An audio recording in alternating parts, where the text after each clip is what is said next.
이 세상에 백만장자는 수도 없이 많죠.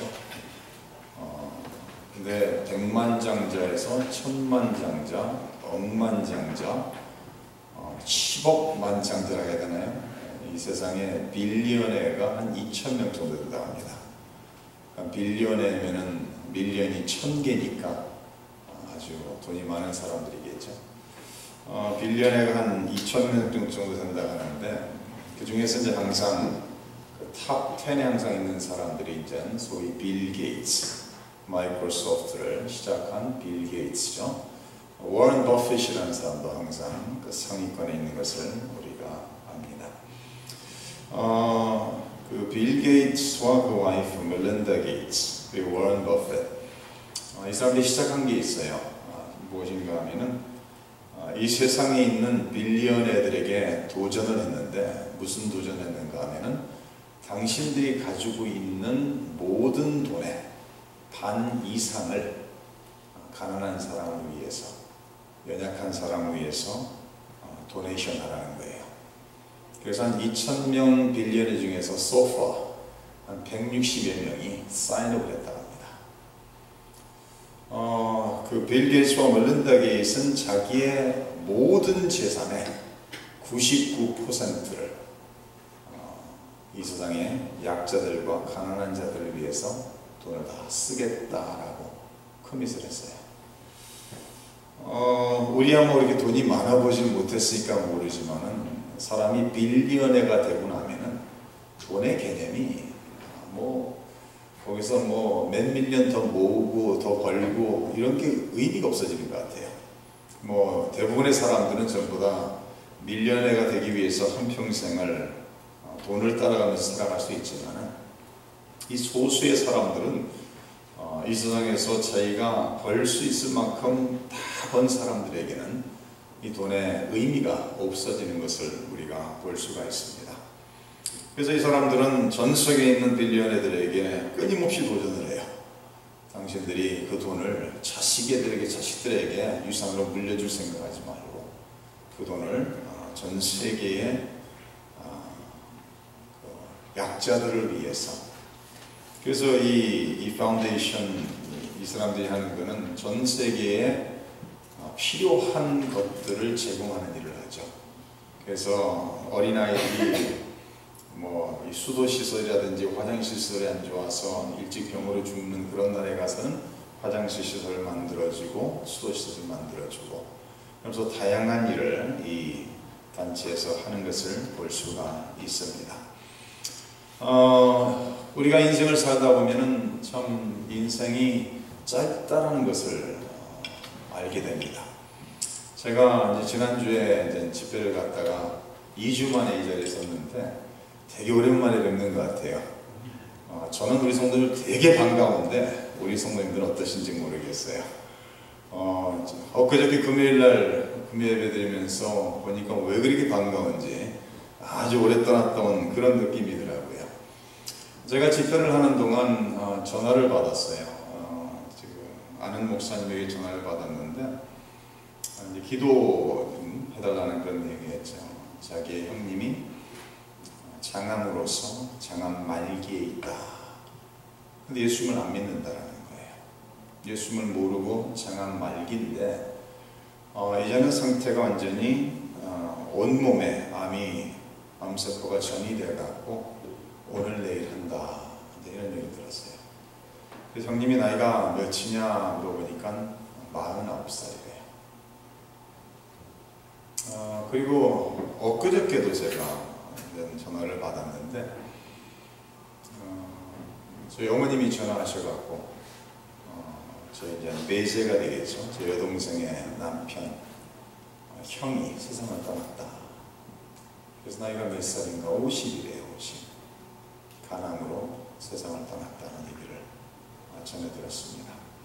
참 인생이 연약한 것을 알 수가 있죠. 인생이 우리가 살아가면서 짧은 것을 우리가 알죠. 성경에서 말하는 것은 사람의 인생이 70이요 강건하면 80이라고 시편 말씀에 90편에 이렇게 기록하고 있는 것을 볼 수가 있습니다. 70이요 강건하면 80이요. 근데 많은 사람들이 80까지도 못 사는 사람들이 많이 있는 것을 우리가 잘 알 수가 있습니다. 그러나 믿는 사람에게는 이 세상의 끝이 아니기 때문에 우리에게는 소망이 있고 희망이 있는 것을 우리는 늘 기억을 해야 될 것입니다. 제가 오늘 읽은 이 마가복음 5장 속에 나타나고 있는 야이로라는 회당장에 대한 내용이죠. 야이로는 회당장으로서 예수님을 찾아와 겸손히 무릎을 꿇고 자신을 낮추며 자기의 딸을 위해서 자기 집에 함께 가달라라는 그런 간청을 하고 있는 것을 볼 수가 있습니다. 지금 오늘 말씀의 21절을 보시면 이렇게 나와 있죠. 예수께서 배를 타시고 다시 맞은편으로 건너가시니 큰 무리가 그에게로 모이거늘 이에 바닷가에 계시더니 예수님이 가시는 곳마다 큰 무리가 모이는 것을 복음서에서 기록을 하고 있습니다. 큰 무리가 모이는 것은 예수님이 가르치시는 말씀의 탁월함도 있었겠지만 그보다 더 많은 사람들이 모이는 목적과 이유는 예수님께 나오기만 하면은 나의 부족함이 채워지는 기적을 체험했기 때문에 그럴 가능성이 많을 것입니다. 예수님께서 오병이의 기적을 통해서 떡 5개와 물고기 2마리로서 남자만 5,000명을 먹인 사건이 기록되어 있죠. 그래서 많은 사람들이 예수님을 찾아오고 예수님께 나오기만 하면 배고픔도 해결되고 더 나아가서는 자기가 가지고 있는 연약한 질병까지도 예수님의 능력으로 치유받는 것을 체험을 하고 이런 체험들을 통해서 소문들이 나게 되고 그래서 수많은 사람들이 예수님이 나타나는 곳마다 수많은 사람들이 모이는 것을 볼 수가 있습니다. 그래서 오늘 말씀 속에서 많은 사람들이 예수님이 오셨다는 것을 듣고 많이 모였는데 그런 상황 속에서 회당장인 야이로가 예수님 앞에 나와 예수님 발 아래 엎드려 간절한 청을 하고 있는 것을 기록을 하고 있습니다.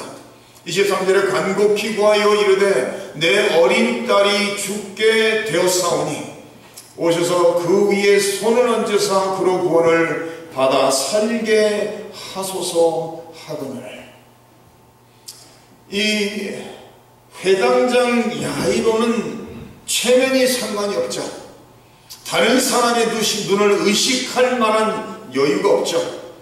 왜 그런가 하면은 12살 난 자기의 외딸이 지금 아파서 죽음의 문턱에 서 있다라고 기록합니다. 누가복음에 가서 보면은 외딸이라는 말씀을 덧붙이고 있습니다. 12살 난 외딸이 지금 아파서 죽음의 문턱에서 허덕이고 있습니다. 내 딸이 지금 죽어가고 있습니다. 자기의 사랑하는 자녀가 죽어가고 있으면 오늘 내일 하고 있더라면 체면을 따질 수가 없죠. 아마 야이로는 재정적으로 여유있는 사람으로서 자기가 인간적으로 시도할 수 있는 것은 다 시도했을 것이라고 우리는 볼 수가 있습니다. 그는 물질도 있고 권위도 있고 그는 이 세상에서 많은 사람들이 부러워하는 것을 다 소유한 사람에도 불구하고 자기에게 하나밖에 없는 딸이 죽음의 문턱에 서 있을 때는 그 모든 것이 의미가 없다라는 것을 깨닫게 되고 유일한 소망인 예수님 앞에 달려와 예수님 앞에 무릎을 꿇고 자기의 딸을 위해서 손을 얹고 기도해달라고 자기의 딸을 위해서 자기 집에 찾아와 기도해주기만 한다면 자기의 딸이 살아날 수 있다, 병이 나을 수 있다라는 그런 고백을 하면서 예수님께 간증을 하고 있습니다. 그래서 24절에 이에 그와 함께 가실새 이렇게 나와 있죠. 예수님께서 아무 말 없이 야이로의 간청에 즉시 움직이시고 있는 것을 볼 수가 있습니다. 그러면서 25절부터 그 중간에 야이로의 집을 향해 가는 도중에 12해 혈류증으로 고생하는 한 여인, 자기가 소유한 모든 것을 다해서 이 병을 낫게 하기 위해서 많은 의사들을 찾아다니고 모든 것을 시도했음에도 불구하고 좋아지는 것이 아니라 더 악화되는 것을 체험하게 되고 예수님께 찾아와 예수님의 옷자락만 만지기만 해도 내가 나을 수 있을 것이라는 그런 믿음 안에 이게 미신적인 믿음이었겠죠. 예수님 와서 옷자락을 만졌을 때 자기 혈증이 나은 것을 체험하게 되고 예수님의 능력이 나갔다는 것을 아시고 그 여인과 대화를 나누면서 시간이 지체되고 지연되는 것을 이제 25절에서 기록하고 있는 것을 볼 수가 있습니다. 34절에 내려가시면 예수께서 이르시되 딸아 내 믿음이 너를 구원하였으니 평안히 가라 내 병에서 놓여 건강할지어다 라고 예수께서 말씀합니다.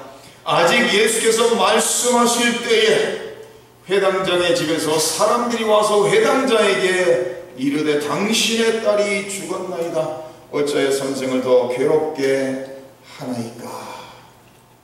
지금 이 상황을 한번 상상을 해보세요.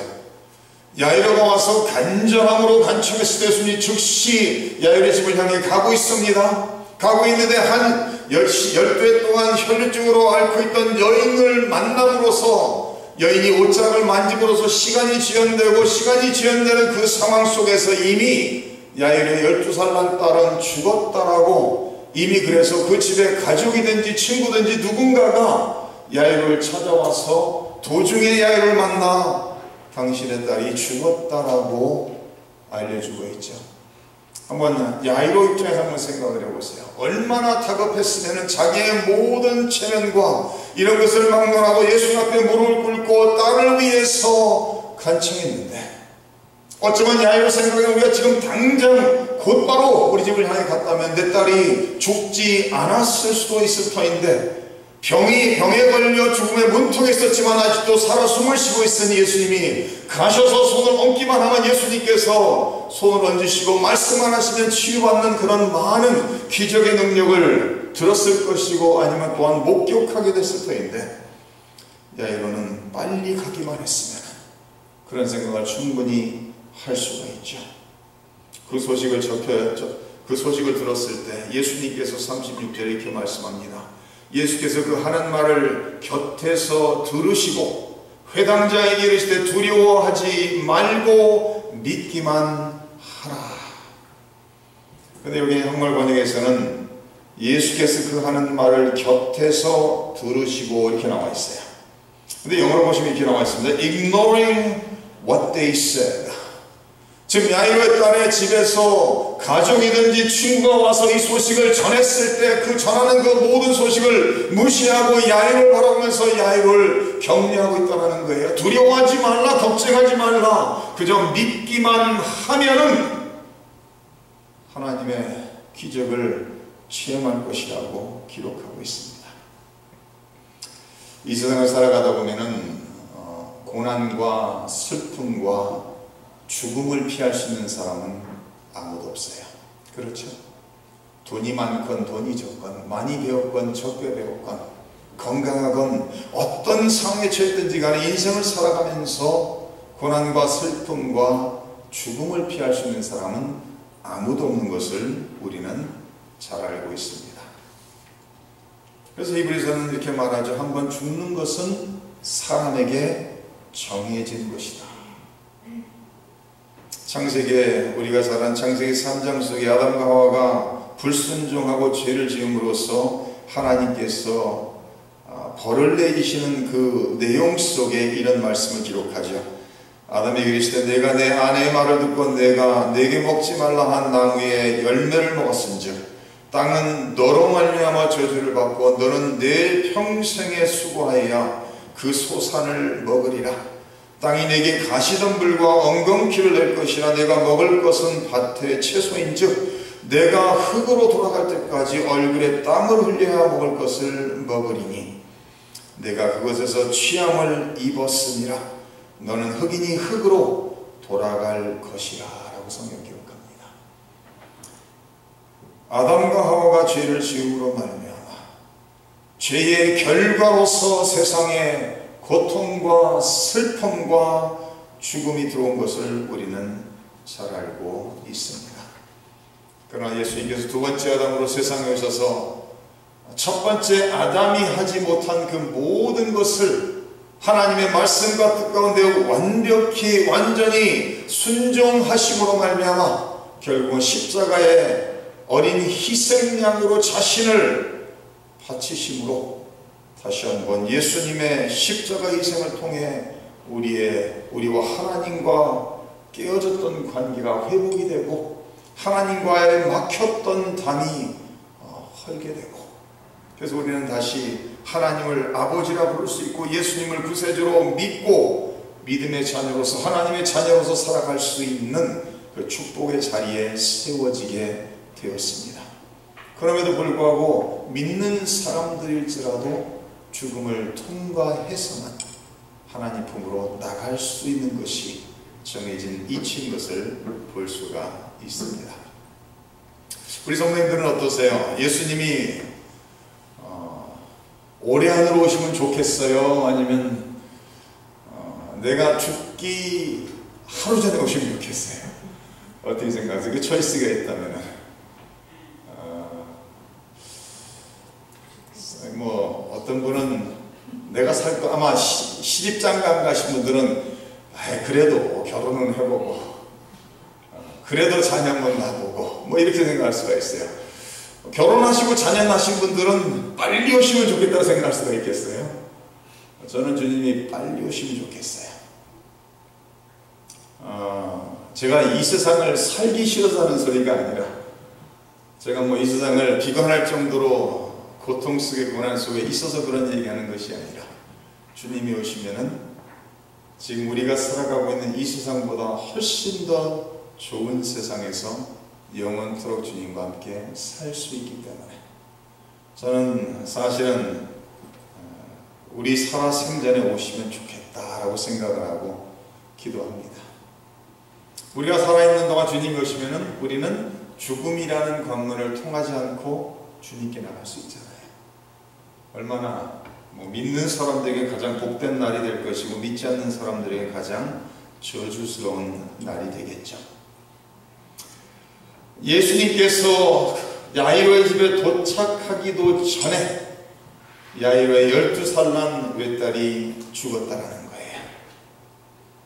죽었다라는 소식을 분명히 접해 듣고서도 예수님께서는 그 소식을 전하는 사람들의 말을 무시하고 야이로를 격려하면서 두려워하지 말라, 두려워하지 말고 믿기만 하라는 거예요. 참 이 부활의 내용에 대해서 우리야 이 성경을 통해서 죽었던 사람을 살리시는 예수님의 능력을 바라보았죠. 성경을 통해서 십자가의 죽임을 당하신 예수님께서 3일 후에 부활하시고 40일 동안 세상에 계시다가 승천하신 것을 우리 성경을 통해서 보았죠. 그러니까 우리는 이 말씀을 만약 우리가 듣는다면 훨씬 더 확실한 확고한 믿음으로 믿습니다라고 말할 수 있을지 몰라요. 그러나 1세기에 지금 야이로에게 이 말씀을 주시는 그 상황 속에서 믿는다는 것이 쉽거나 단순한 일이 아닌 것을 우리는 알 수가 있습니다. 37절에 예수님께서 베드로와 야고보와 요한을 데리고 지금 야이로의 집을 향해 갔죠. 그곳에 도착했습니다. 도착하니까 무슨 광경이 벌어지고 있죠? 회당장의 집에 함께 가서 떠드는 것과 사람들이 울며 심히 통곡함을 보시고, 당연히 이런 모습이겠죠. 야이로의 회당장의 12살 난 외딸이 죽었으니 첫째는 야이로의 가족들이 슬퍼하고 울고 있겠죠. 더 나아가서는 야이로를 아는 사람들이, 친구들이 와서 함께 울고 있겠죠. 더 나아가서는 그 12살 난 어린 딸을 아는 친구들도 모여서 울고 있을 수가 있을 것입니다. 그리고 더 나아가서는 아마 통곡해주기 위해서 사람들이 왔을 것입니다. 한국에서 옛날에 이렇게 장례를 하는 사람이 쭉 지나가면은 통곡하고 울어주는 사람이 있었던 거 기억하세요? 앞에서 눈물은 안 흘리는데 소리만 아이고 아이고 하는 사람들이 있었어요. 그 사람들은 전혀 마음에 없는 거죠. 직업이죠. 그 사람들 어떻게 보면은요. 슬픈 집에 가서 슬프다라는 것을 표현해주는 그런 일을 하는 사람이죠. 지금 야이로의 집에 그런 사람도 있을 것입니다. 예수께서 그곳에 도착하여 들어가시면서 그들에게 말합니다. 어찌하여 떠들며 우느냐? 이 아이가 죽은 것이 아니라 잔다 하시니, 죽은 것을 바라보면서 예수님께서 잔다라는 표현을 쓰시죠. 우리가 잘 아는 나사로가 죽었을 때 제자들에게 나사로가 잔다라고 표현하니까 제자들이 자고 있다면 깰 거 아닙니까? 라고 했을 때 예수님께서 결국 죽었다고 말합니다. 죽었다라는 것을 잔다라는 표현을 예수님께서 이전에도 쓰시는 것을 우리가 성경을 통해서 다른 것 쓰시는 것도 볼 수가 있습니다. 지금 야이로의 집에 들어가면서 통곡하고 슬퍼하며 우는 사람들 바라면서 왜 떠들며 울고 있느냐 슬퍼하느냐, 이 아이는 죽은 것이 아니라 자고 있다는 거예요. 지금 예수님께서는 야이로의 집을 향해 오시면서 야이로의 딸을 살리실 것을 아시고 찾아오시고 있는, 어쩌면 예수님께서 열두에 난 혈류증으로 고생하는 여인을 만나 시간을 지연하고 지체하신 목적과 이유가 이 중에 하나가 야이로의 딸이 죽기까지 기다리실 수도 있어요. 그것을 쫓아가요. 야이로의 딸을 살리는 이 부활의 기적의 사건을 통해서 야이로가 확실히 하나님을 믿게 할 수 있는, 예수님을 믿게 할 수 있는, 더 나아가서 그곳에 있는 수많은 사람들이 예수님은 죽음까지도 다스리시는 능력의 분이시라는 것을 체험할 수 있는 기회가 된다는 말씀입니다. 근데 예수님께서 야이로의 딸이 죽었다, 죽은 것이 아니라 잔다라고 말하니까 그곳에 있는 사람이 어떻게 하고 있어요? 그들이 비웃었다라고 기록을 합니다.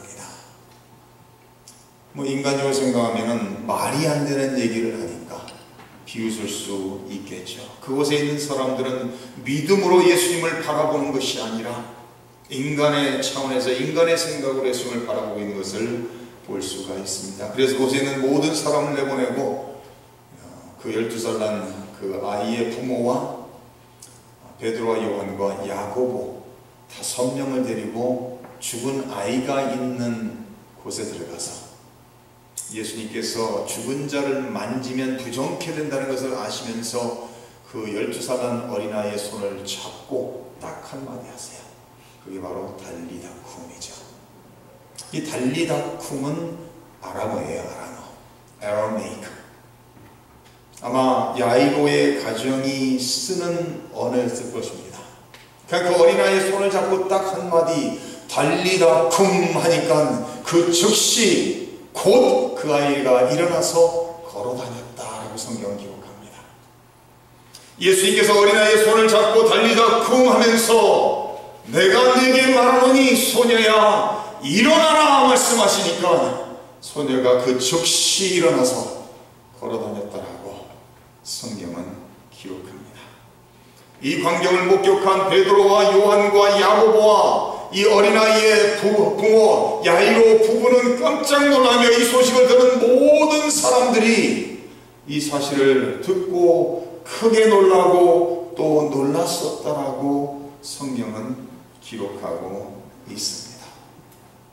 우리가 믿는 예수님은 죽음까지도 다스리시는 분입니다. 우리 믿는 사람들이 살아생전에 주님이 오시지 않는다면 죽음이라는 건물을 통해서 하나님 품으로 주님 품으로 가야 되지만 우리는 두려워할 이유가 전혀 없죠. 왜? 우리는 이것보다 상상할 수 없을 만큼 더욱더 좋은 곳으로 옮겨지는 것이기 때문에 우리는 두려워할 필요가 없습니다. 우리에게는 영원한 천국에 소망이 있기 때문입니다. 성경은 이렇게 말합니다. 데살로니가전서 4장에 예수님의 재림에 대해서 기록을 이렇게 하고 있습니다. 형제들아 사는 자들에 관하여는 너희가 알지 못한 우리가 원하지 아니하노니 이는 소망 없는 다른 이와 같이 슬퍼하지 않게 하려 함이라. 우리가 예수께서 죽으셨다가 다시 살아나심을 믿을진데 이와 같이 예수 안에서 자는 자들도 하나님이 그와 함께 데리고 오시리라. 우리가 주의 말씀으로 내게 이것을 말하니 주께서 강림하실 때까지 우리 살아남아 있는 자도 자는 자보다 결코 앞서지 못하리라. 주께서 후령과 천사장의 소리와 하나님의 나팔 소리를 치니 하늘로부터 강림하시리니 그리스도 안에서 죽은 자들이 먼저 일어나고 그 후에 우리 살아남은 자들도 그들과 함께 구름 속으로 끌어올려 공중에서 주를 영접하게 하시리니 그리하여 우리가 항상 주와 함께 있으리라. 호세아는 이렇게 말합니다. 내가 그들을 수월의 권세에서 속량하며 사망에서 구속하리니 사망아 내 재앙이 어디 있느냐, 수월아 내 멸망이 어디 있느냐, 뉘우침이 내 눈앞에서 숨으리라. 우리는 소망이 있습니다. 이 세상을 살아도 예수님과 함께 살고, 이 세상을 살아도 하나님의 영광을 위해 살고, 하나님의 뜻 가운데 살고, 하나님과 동행하면서 살며, 이 세상이 끝날 때 우리는 하나님 품에서 영원히 우리를 사랑하시는, 우리가 사랑하는 그 하나님과 예수님과 영원히 함께 거할 것입니다. 우리는 바로 이 부활의 소망을 잡고 살아가는 사람들입니다. 그래서 우리 인생을 살아가면서 고난이 찾아온다 할지라도, 슬픔이 찾아온다 할지라도, 아니 죽음이 찾아온다 할지라도 세상 사람들과 같이, 소망 없는 사람들과 같이 슬퍼하는 것이 아니죠. 우리는 영원한 천국에서 우리가 구할 처소를 예비하시는 주님, 우리를 위해서 오늘 이 순간도 살아서 하나님 편에서 우리를 위해 기도하시는 그 예수님, 그분이 계신 그곳에 영원히 함께 거하실 것이기 때문에 우리는 살아도 그리스도요, 죽어도 그리스도라는 것을 기억하시면서 오늘 하루도 믿음으로 승리하시는 승리를 되시기를 주님의 이름으로 축원합니다.